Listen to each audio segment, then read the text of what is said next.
deeper tension in your muscles. The darker the marks are, the more waste you have in your system. Some people in China even say that the artist got the inspiration from cupping therapy.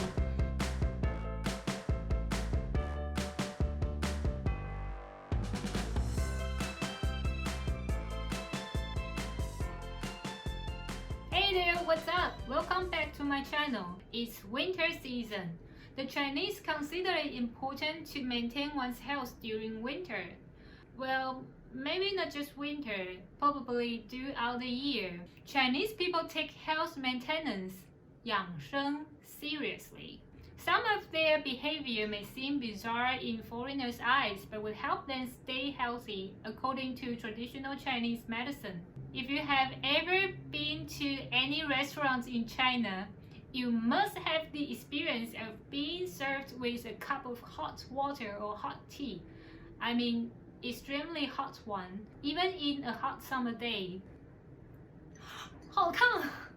Chinese people believe it is not healthy to drink icy water because human bodies are warm. Drinking icy water or beverages is harmful for one's internal organs, especially lungs. Chinese aunties, 阿姨, are especially serious about it. 阿姨 is a respectful way to call a lady around your mother's age or even older in China. 阿姨 would carry thermos containing hot water or hot tea wherever they go. Nowadays, even young ladies would do that. Well, honestly, I do too sometimes. Hey, don't judge me. Bottled waters are not friendly to the environment, okay? Taking tonics, 进补, is common in Taiwan and southern China, especially in Fujian and Guangdong province. There are various food tonics like ginger duck, 姜母鸭, or medicine stewed ribs, 药炖排骨. They are popular in winter. It looks intimidating. One of the herbs makes the ribs and the soup's color so dark. The soup tastes a little bit like the famous Singaporean dish, ba gudeh, except that its taste is stronger. They have similar ingredients. Having some 药炖排骨 would keep your body warm because the herbs used in the soup would help circulate your blood. That's why Chinese people like to have it in winter. If you have back pain, shoulder pain, stiff neck, or any problems of this kind, you probably would go to a physical therapist. But for the Chinese, there are many options, including acupuncture, scraping therapy, and cupping therapy. The practice of these therapies is widely accepted among Chinese societies, although so far there has been no strong scientific evidence supporting their benefits, which leaves such Chinese treatments rather mysterious. In acupuncture treatment, 针灸 or 针灸, thin needles are inserted into human body and left untouched for a few minutes before pulling them out. It has to be done by a licensed doctor using clean single-use needles and place them into the right acupoints. It is generally used in combination of other forms of treatment. I tried acupuncture for a few times when going to a clinic for 推拿, Chinese massage therapy. I can't say if the acupuncture treatment was effective because you always feel much better after being properly massaged. As I recall, acupuncture hurts a little, less painful than getting a shot. But, well, perhaps it depends on how many needles are in your body. Cupping therapy, 拔罐, has gained much reputation since the 2016 Olympics, when the well-known American swimmer Michael Phelps showed up with his bag covered in red dots. It's the result of cupping treatment. I've got a cupping kit here. This is a plastic cup. Traditionally, people use cups made of glass. A therapist would set light to a cotton ball soaked in alcohol attached on one end of a stick and put the fire in and out the cup quickly and then place the cup immediately on one's skin. The fire would use up the oxygen in the cup and thereby creates a negative pressure inside the cup so that it will suck up the skin. Since using fire is dangerous, obviously, so nowadays people use plastic ones like this. Using the pump to draw up some air in the cup creates almost the same effect of the fire cupping. I'll show you how by using one cup on my arm. I have to connect the cup and the pump with the tube since I'm doing it on myself. Place the cup on the spot where you have muscle pain and has enough muscle or fat to create enough suction that keeps the cup on your body when you draw some air out. When using the pump, make sure you don't feel too tight or too loose. If you don't draw up enough air, the cup would fall off. If it is too tight, you'll feel painful for a few days.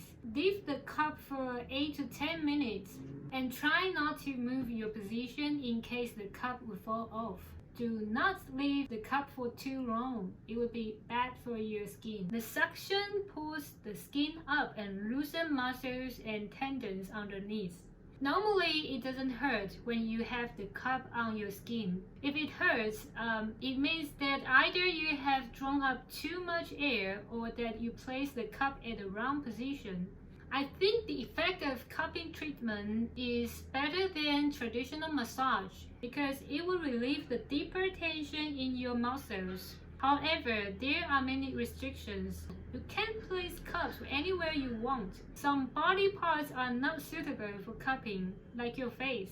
It is often used on one's back, arms, bottom, or legs. Skins with cuts are not suitable either. It is also not suitable for people with pregnancy or severe disease. When you remove the cups, you'll probably see red dots. Some people would have dark purple dots. According to traditional Chinese medicine, the marks are the waste in one's blood. The darker the marks are, the more waste you had in your system. No worries, the marks will be gone within a week. And it is suggested that one can receive cupping treatment no more than once in a week. Most people receive the treatment on their back since the red dots on one's back look like the polka dots in the work of the Japanese artist Yayoi Kusama. Some people in China even say that the artist got the inspiration from cupping therapy. Well, I don't think it is true. And now time to remove the cup. Well, it seems okay. Not too much waste, I think. Not so bad. Now let's try scraping therapy, 刮痧. It's much easier to practice compared to acupuncture or cupping treatment. It is often applied on the rear part of one's neck, shoulders, and the back.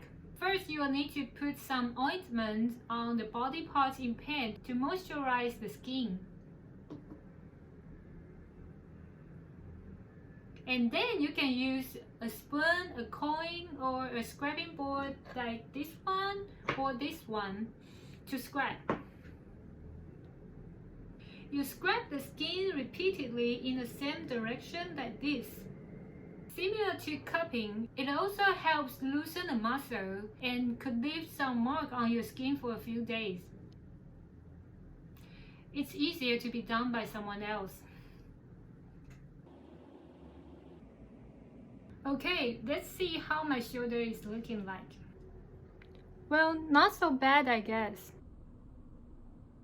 Although it doesn't seem so difficult to practice cupping or scraping therapy, I strongly suggest you find a proper licensed therapist for your treatment, especially for the first time. This video is not sponsored by any advertisers, so don't ask me where to buy the equipment. So, which one would you try?